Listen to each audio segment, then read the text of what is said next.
మొదటి దశలోనికి రాసిన పత్రిక 4వ అధ్యాయము 3వ వచనములు అంటాడు కదా, మీరు పరిశుద్ధులగుటకే అనగా మీరు జారత్వమునకు దూరంగా ఉండుటయే దేవుని చిత్తమని ప్రభు జ్ఞాపకం చేస్తున్నాడు. దేవుని చిత్త అనుభవమును మనం జ్ఞాపకం చేసుకుంటే మనము పరిశుద్ధులము అగుట కొరకు ఈ లోకములో దేవుడు మనల్ని సృష్టించాడు.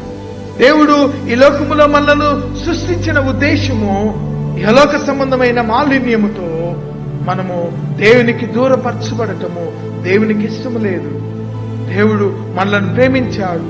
మన కొరకు ఆయన ఈ లోకానికి వచ్చినటువంటి ఒక అద్వితీయ కుమారుడు. ఆయన ఈ అద్వితీయ కుమారుడు మనందరి కొరకు ఆయన ఈ లోకానికి వచ్చినప్పుడు, లోకంలోకి వచ్చిన అద్వితీయ కుమారుడు మనకు అనుగ్రహించే ఆత్మీయ సూత్రాలు మనం జ్ఞాపకం చేసుకుంటున్నప్పుడు, మిమ్మల్ని పిలిచిన వాడు పరిశుద్ధుడైన ప్రకారము మీరును సమస్త ప్రవర్తన యందు పరిశుద్ధులై ఉండుడని ప్రభు జ్ఞాపకం చేస్తున్నాడు.